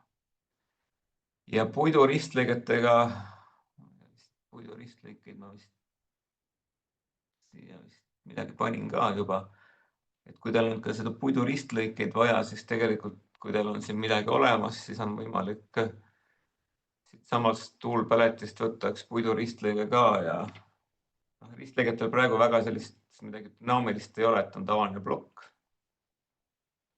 Ehk siis on võimalik need puiduristlõiked ka siia sõlmele peale panna. Kui me nüüd seda võib-olla ülemist poolt vaatame, siis see on juba selline, kuidas ma ütlen, siis pealtvaade ühest puitbussist, et kui teil on mis iganes terrassi või midagi vaja ehitada, siis tegelikult kui selline element on olemas, siis võite need oma brussid niimoodi, et ei pea üldse joontega tegema, jällegi siin küll seda nendel plokkidel rotate funktsiooni ei ole, tegelikult saab siia ka selle rotate'i panna, et automaatselt on teil võimalik pöörata neid asju, aga te saate need niimoodi, kuidas ma ütlen siis, puitelementidena ka on selle asja siis valmis ehitada, kui teil on nüüd vaja jällegi mingit kinniteid, kui teil on mingit nurka vaja näiteks, siis te toote siia selle nurga.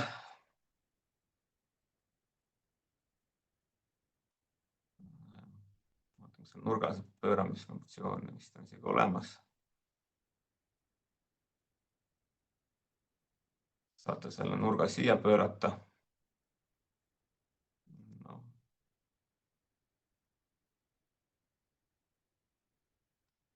Kui teil on vaja talakinga, siis te võite selle talakinga siia tuua.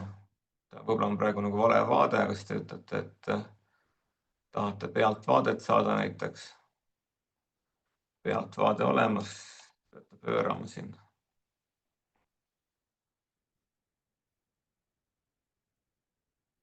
Ja on võimalik siis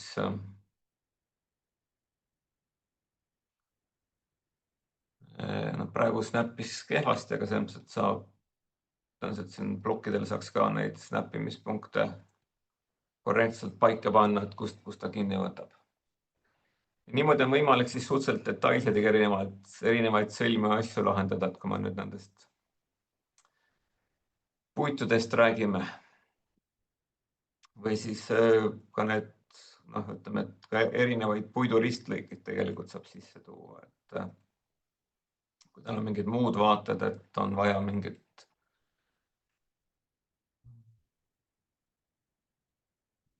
midagi nurga alla panna, midagi omavahel ühendada, mingit detailseid sõlme, siis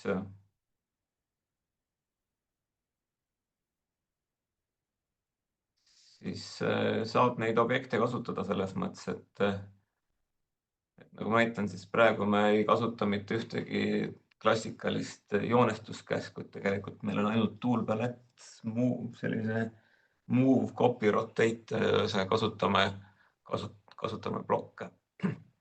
Ja puidu ristlõike võib tegelikult palju olla, et siin on nagu selles mõttes,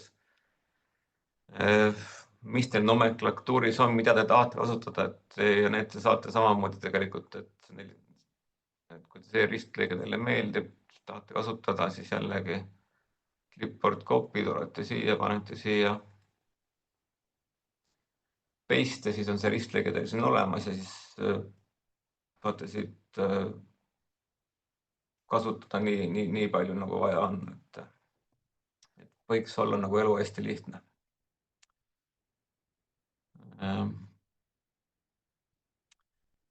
Et lisaks puiduplokkidele tegelikult on võimalik ka tool paletisse tegelikult saab tuua igasuguseid AutoCAD-i käskusid, ka viirutusi, et kui teil on mingi lemmikviirutus, mis teil on nagu meeldib ja tahate kogu aeg kasutada, siis tegelikult see tool paletti on võimalik viirutusi tuua. Antud juhul ma olen mõningad tekstid toonud. Need tekstid on siin näha ka. Et siis teil on mingi fail, kus te teate, et ongi selline teie kohver, asjad võivad ka kõik ühes failis olla, ei pea erinevates failides olema, aga sõltub, kuidas tahate. Et tema jätab ikkagi meelde jällegi selle asukoha, et kust kohast ta seda mõõtjoont leiab.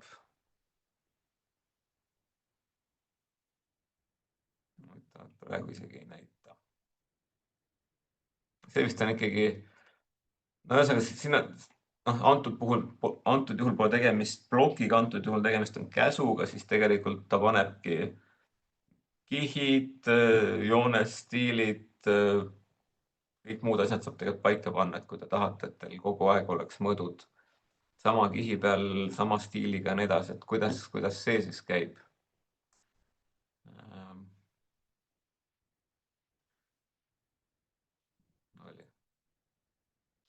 Ehk siis, kuna need on annotatiivsed, siis oletame, et see sõlm tuleb siin näiteks mingi 1/10. Ja meil on vaja mingit mõõtu, siis me kliksame siia peale.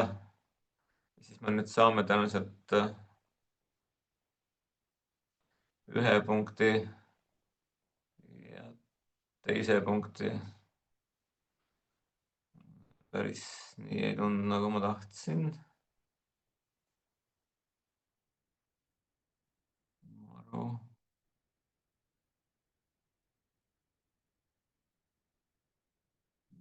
Ma vaatan korraks, kas ta on annotatiivne või ei ole.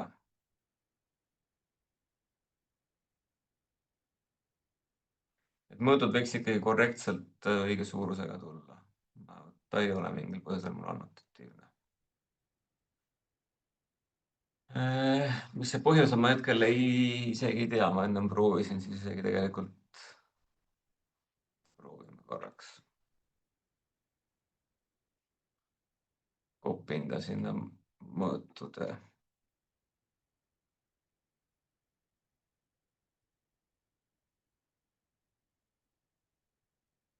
Tal võiks ikkagi see annotatiivsus ka meelde jääda, ehk siis kui siin on praegu vaikimisi 1/20, proovime uuesti, kas ta nüüd.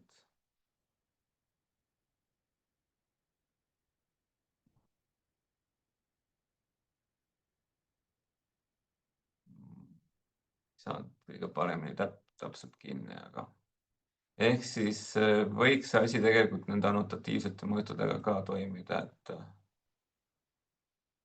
et ei pea käima menüüs mingeid mõõte otsimas, teil on nagu eelseadistatud stiilid, joonetüübid, joonepaksused, kõik asjad, mis teile meeldivad mõõtjoone juures, saate ka tool paletisse tuua. Ja nüüd, kui mingi asi on mingis suuremas ja väiksemas mõõtkavas, kui me näiteks 1/50 teeme, siis need mõõdud peaks olema palju suuremad. 1/50 tegelikult kaotaski need mõõdud ära, mis ma 1/20 panin. seda saab siin nende, ühesõnaga nende tiibikud või propellerid, kuidas neid kutsutakse, nende sümbolite abil saab siis tegelikult erinevaid mõõtkavasid ka kuvada. Lähme tagasi võib-olla sinna 1/20 peale. Lisaks mõõtjoontele tegelikult on võimalik ka siis viitjooni teha. Ehk siis, kui teil on viitjoont vaja teha, tahate siia öelda, et mis talakingaga tegemist on. Ja küsib, et kas vaikimisi üle kirjutada, siis jah, siis trükite siia talaking näiteks 45 korda 165. Nii, ehk siis viitjooni saab samamoodi toolpaletist kätte. Ja tekstidega tegelikult samamoodi, et kui on nüüd vaja teksti sisestada, siis kui teil on kõik need häälestused tehtud, kihid, paksused, värvid, siis tegelikult saate siia peal teksti kirjutada.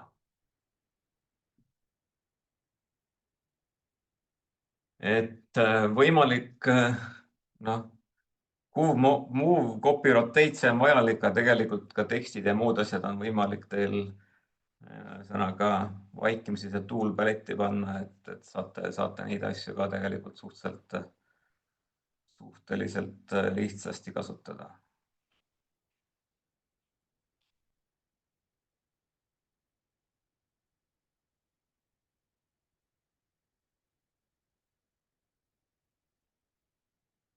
Nii, ja nüüd liiguks võib-olla korraks sinna data extraction'i suunas.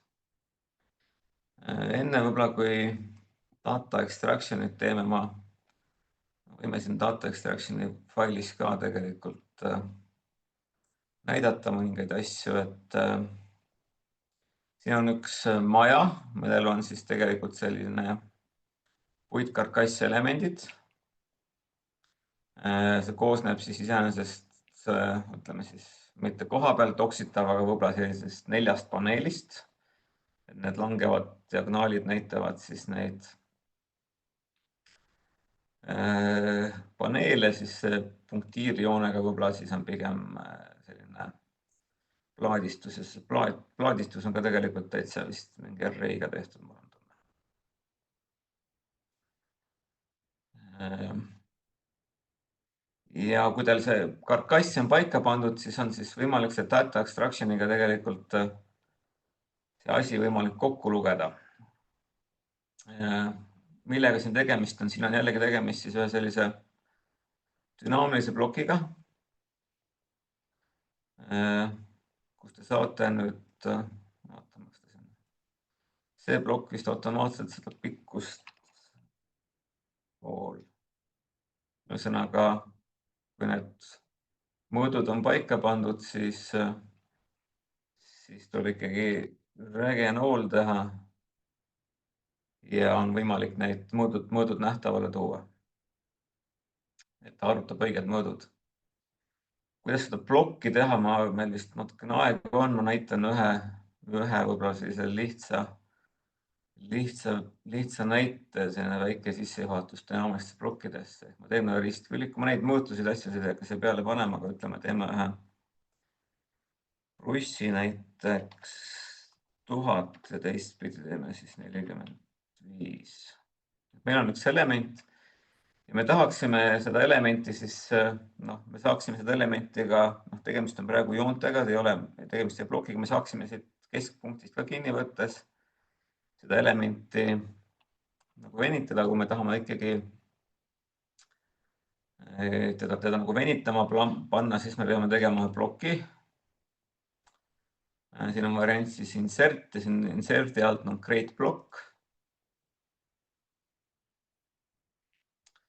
Paneme siis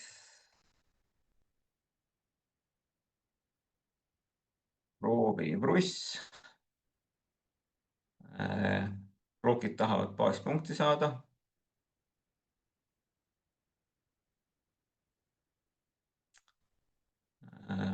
Valime objekti ka välja.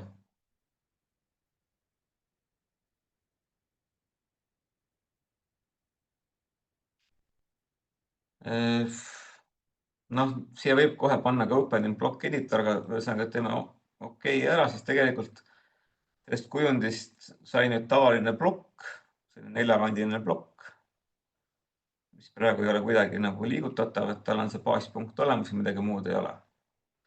Nüüd me võime ta siis block editoriga avada, või siis sinna enne võib linnukene sisse panna.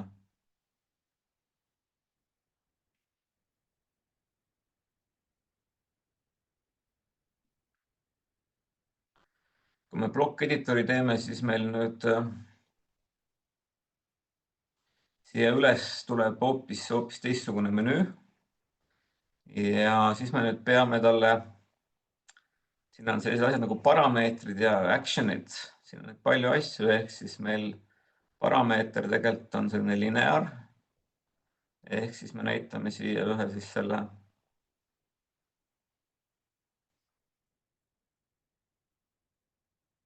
ühe distantsi, mis siis hakkab siis, seda pikkust saate ka ise sisse trükkida, kui seda plokile kui vaja on. Parameetrid tulevad siit ka, on seesama ja siis tegelikult action'eid on siis erinevaid, et tegelikult ma ütlesin ka, et plokkidele saab panna, et ta pöörab, flipib, teeb array'd, suureneb, väheneb. Kui me tahame, et meil asjad pikenema hakkaks, siis me teeme käsku nimega stretch. Ehk siis me kõigepealt valime parameetri. Siis ta tahab punkti, et mis punktist me nüüd venitama hakkame, et me poolega jälgima seda, mis ta siin all küsib.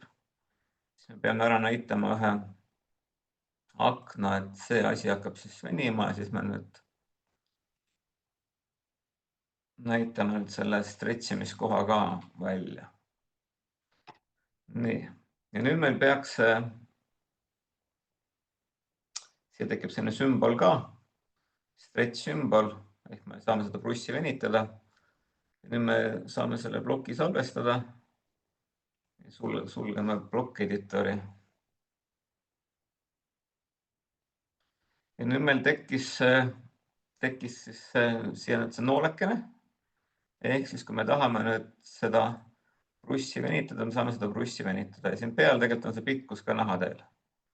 Et kui teil on vaja nüüd, et see bruss oleks täpselt 1000 pikk, siis see bruss läheb teil 1000 pikaks.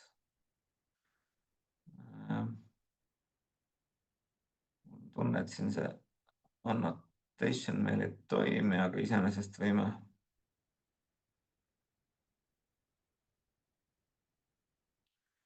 kontrollida ka. Sealt tuleb see mõõt väike, aga ju siis näppisin praegu valesti. Et näitab 1003. Jah, näete. Mul on see grid on selliselt ohtlik asi, et siis ta hakkab sealt ühesõnaga võtab oma grid'i punktidest kinni ja ei pruugi õigest kohast kinni saada. Et teatud juhtudel see grid on hea, teatud juhtudel mitte. Ei tea, mis siin nüüd kõige lahti on, miks ta 1003 näitab. Aga igal juhul niimoodi on võimalik siis seda dünaamilist plokki lähme data extraction'i juurde. Ehk siis, kui meil on nüüd hunnik blokke olemas, siis siin insert menüüs tegelikult on ka see extract data olemas. Tekib selline 8 aknast kulgev selline asi. Data extraction, teeme uue data extraction'i. Data extraction'i jaoks kindlasti loob ühe faili. Ehk siis läheb siia sammu. Tekib DXF fail, paneme siis brussid 1 näiteks.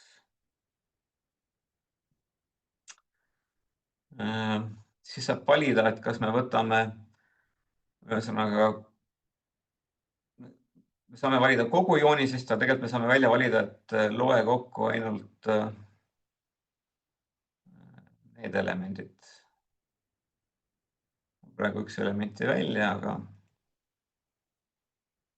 rohkem, ühesõnaga, et see aknaga valik on ka see, et sinise aknaga valikuga nüüd peaks elemendid välja valitud olema, et kui teil on neid nagu mitu tükki joonise peal, siis te saate nagu ka igale asjale eraldi võtta, et ei pea, noh, võimalik on kogu joonisest kokku lugeda. Siis on meil, mida me tahame lugeda siin.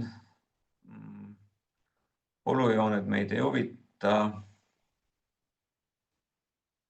Lainid ka mitte, jätame praegu need, siis läheme edasi.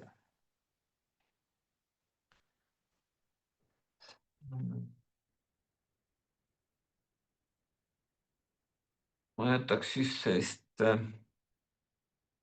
atribuudid ja dünaamikplokk, et siin on siis pikkus ja distants. Pikkus on siis see tegelikult, mis me selle ploki tegemisel tegime. Vaatame, mis meil ta edasi pakub. No nüüd on näha ka, et ta tegelikult, meil tuli nagu mitu asja tegelikult, et tuli nüüd kogus, siin tabelis on võimalik siis neid koguseid, tulpasid on võimalik liigutada. Et praegu natuke topelt tuli, ehk siis on nimi, distants ja tegelikult siin on nagu kogu brussi mõõt ka. Et kui midagi ei taha, siis iseenesest saab selle, vaatame, distantsi välja jätame, siis ta näitab, noh, võib-olla isegi peaks distantsi hoopis sisse jätma ja pikkuse välja võtma. Et sõltub, siin saab valida, mis asju te tahate kokku lugeda saab väga-väga paljusid asju. Et kogused ka näha siis. Kui neid on olemas, siis me saame nüüd edasi, meil on võimalik importida tabel joonisesse ja meil on võimalik ka Excelisse see asi viia.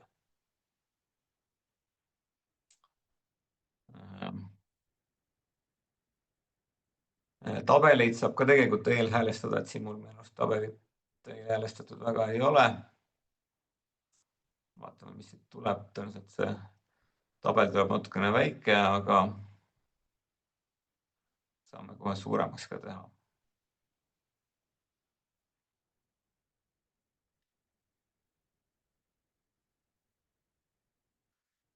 Tabel hüppas meil siia.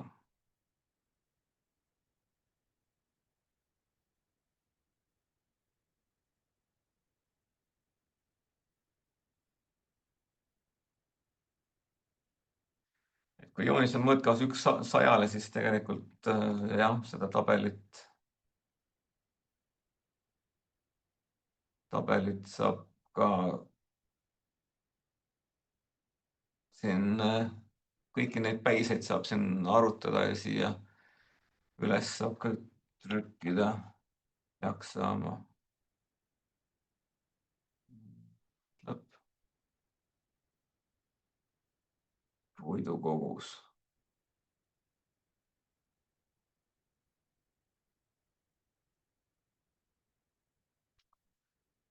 Ja seda tabeli stiili ja kõike tegelikult on võimalik, mõtlen, mul on praegu nagu teise stiiliga tabel siin, et oota, ma korraks proovin.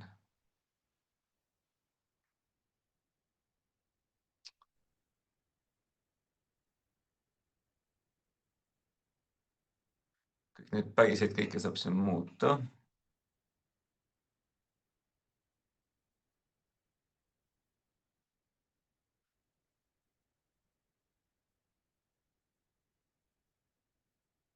Kohe prauhtima, jah, las see stiil praegu olla, see ei ole oluline ka. Saime tabeli, lisaks me tegelikult, lisaks me saime Excelisse ühe tabeli.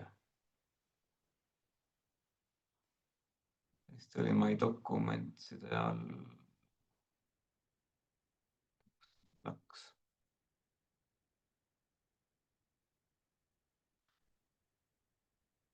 Võtsin kohe üles.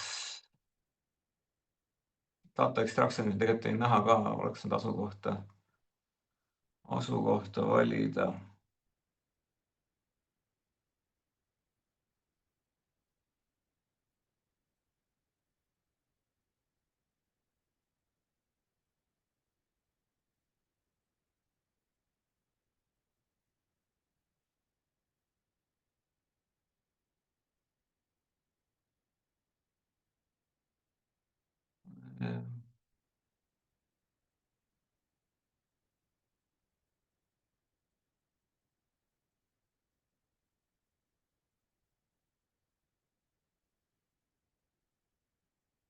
tulevad siia ka Excelisse ka tegelikult siis need, ma nüüd tänast seda data extraction'it küll üles ei leidnudki, aga ühesõnaga need Excelisse saavad ka need kogused ja arvud ja pikkused on võimalik kätte saada. Siis on mul viimane teema, siis saab ära lõpetada, on siis selline puidu näide, et lisaks,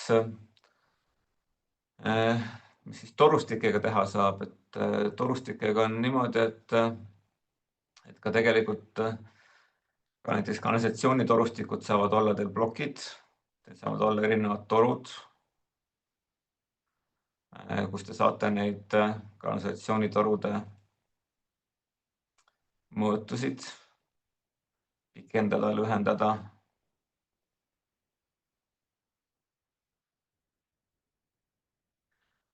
Siin on siis üks näide, kus on siis tegelikult siis põranda alla siis sellised torustikud, kolmikud, põlved on siis kõik niimoodi plokkidega ära joonistatud. Erinevad ristlõiged siin valamutel, väiksemad, pottidel suuremad. Ja siis tegelikult on võimalik, sõltub nüüd, kuidas teil need plokid nimetatud on, need on ploki nimed siin. Et selles mõttes siin küll näitabki need, siin on ploki nimes ka see mõõt 2000 sees, aga tegelikult neid 110 torusid on siin, mingi toru on isegi 3 meetrit sattunud siia, või 2 meetrised, et siin tegelikult saab neid,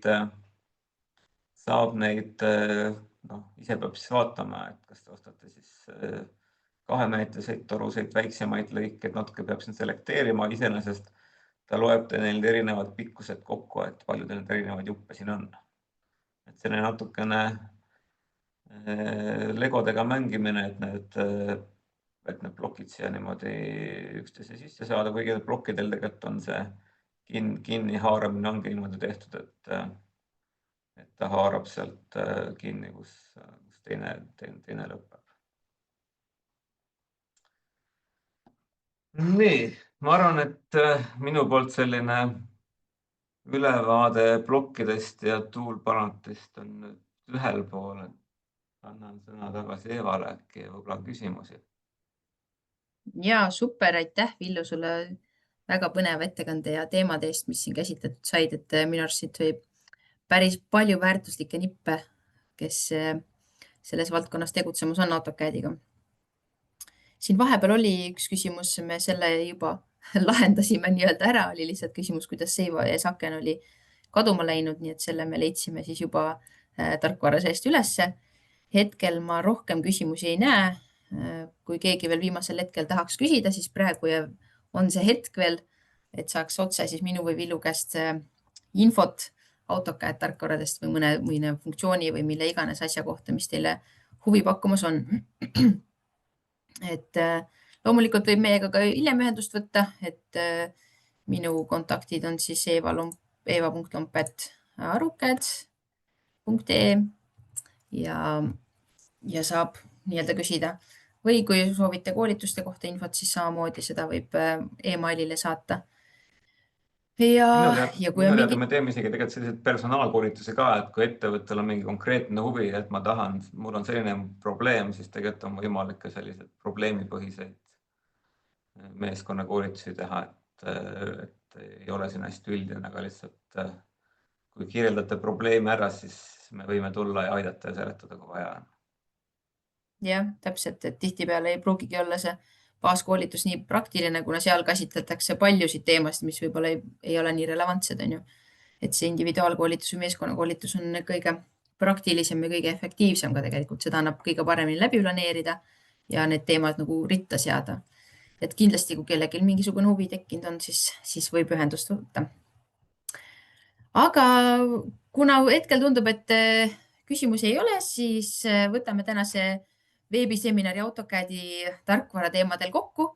Aitäh kõigile, kes osalesid, aitäh aja eest ja siis peatse kohtumiseni või nägemiseni. Head aega!